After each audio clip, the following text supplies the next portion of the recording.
I am the coordinator for the drug court program. Our drug court is presided over by the Honorable Judge Wayne C. Eubanks, and our associate judge is Tommy Wall. We also have participants here. Our solicitor, public defender, and staff are here as well tonight.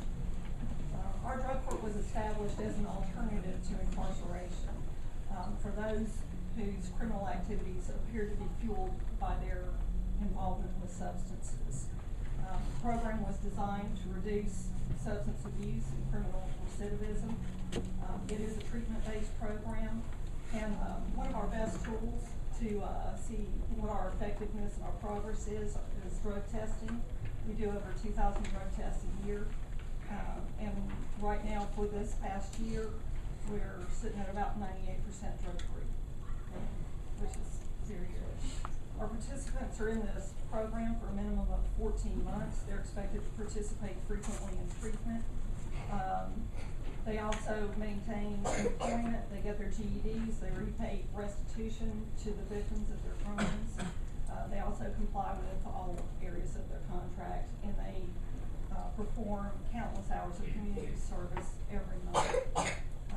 Your assistance and your investment in this program allows us to offer them significant and positive changes, not just for the clients, but for their families, for the community, generations to come. It has allowed a father to remain at home and raise his children while giving back through his work at a homeless shelter. We've had a graduate this past year who graduated from USCU in the nursing program, top 5, and she is licensed at this point. We've had another mother regain custody over 2 children and was able to get her own home and provide for those kids based on her income alone. So the drug court works.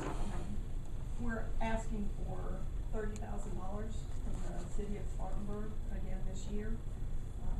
I thank you for your consideration and your support through the years. I'm also accompanied by our graduate, Mark Durkin. I'd like to turn it over to you. Hello everybody, my name is Mark Durkin. I am a graduate of the drug court program. I'm going to start off by saying thank you to all of y'all, because if it wasn't for your investment in the program, I wouldn't be here today. You gave my children their father back. You gave my wife her husband back. You gave me a man to be proud of. I work at the Haven. I try to give back to the community just like y'all gave to me. And I appreciate what y'all do. I appreciate the help you can give us. Thank you. Let me ask you a question. What does this treatment consist of? Well, we have 4 phases in drug court. Our most intensive phase is phase 1, and that's an intensive outpatient program.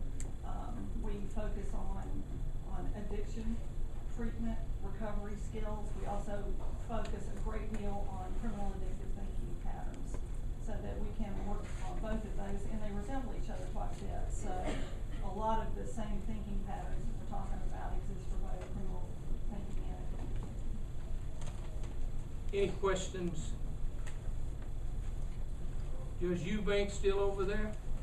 Yes, sir. Thank you very much.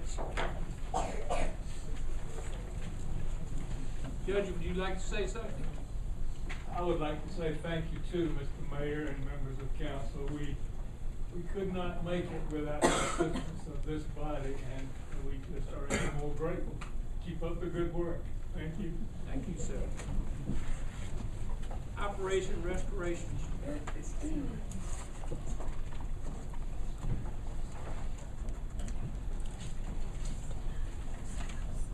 Good evening, Mayor White and the members of the City Council. My name is Rhonda Roberson. I'm here on behalf of Operation Restoration. We are a faith-based community development corporation in the city of Spartanburg. We are affiliated with New Testament Church of Spartanburg. We run 4 programs related to helping citizens within the city and county of Spartanburg. Our program that we're here for on behalf of tonight is our Power Job Center. The Power Job Center is a satellite that was set up between Operation Restoration and the Workforce Investment Board. considered a community satellite job assistance center. And what we do at Power Job Center is essentially help people find jobs, and we give them one-on-one assistance. We have two counselors. One is a volunteer and one is part-time, and we work with people to find jobs. And the Power Job Center is set up as a community computer lab, essentially. We were very grateful when we were set up by the Workforce Investment Board and to get our equipment from them. It was equipment that they moved from their Union County facility that they shut down and moved to our facility. But unfortunately, when in the moving of and obtaining of that equipment, we received computers that are more than 6 years old, and in most cases about 10 years old.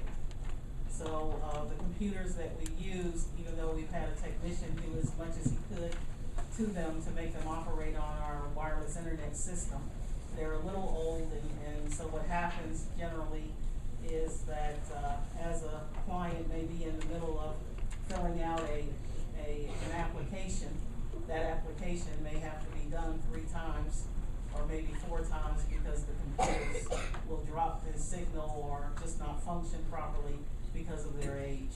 Our request is for $3,890, about 10% of drug court. And I would have brought with me, I noticed some of my other nonprofit colleagues have brought with them some things to show about their work. I would have brought one of our computers, except I don't think I could fit it through the door. We have, you may remember what an old monitor looks like. It is almost 2 feet wide in the back. And those are the computers that we're operating with. And as you know, many job applications now are done online. And so we use those computers quite a bit in the process of working with clients. Since we opened up the Power Job Center on July 1st of 2009, we've served 228 Spartanburg residents, and our employment rate when we do our follow-up, the last statistics that we have are for the end of January. We are running about a 22% employment rate on those 228 clients that have been seen in our Power Job Center. And we try to work with clients who are what are considered the hard to employ. Generally, these are people who have lack of job skills and job training, low levels of education, and lack of transportation. Transportation is an issue. So therefore, they experience a lot of chronic unemployment throughout their lifetimes. We actually have a van that once a person gets a job, we supply them with transportation to and from work for 30 days after they become employed. And we do that as a way to try to reinforce and enforce job retention for them because of the fact that lack of transportation is a big issue. We have, I think now we're at about 7 partners in the Spartanburg city area. We have Ann County, we have Phillips Staffing, which staffs for Adidas. We have Waffle House as one of our employer partners, Renfro Brothers Construction, MCon, Carolina Staffing, Water Solutions, and Dollar General Warehouse. Those are employers that we can actually call up and they will allow us to bring people to them and walk through their employment process. So if the person is employable, has the requisite skills, they will generally employ people who come through our job center. Any questions? Yes, sir. Ms. Robinson, out of your 228, that's your residents that you're serving, correct? These are, yeah. Okay. And the age of those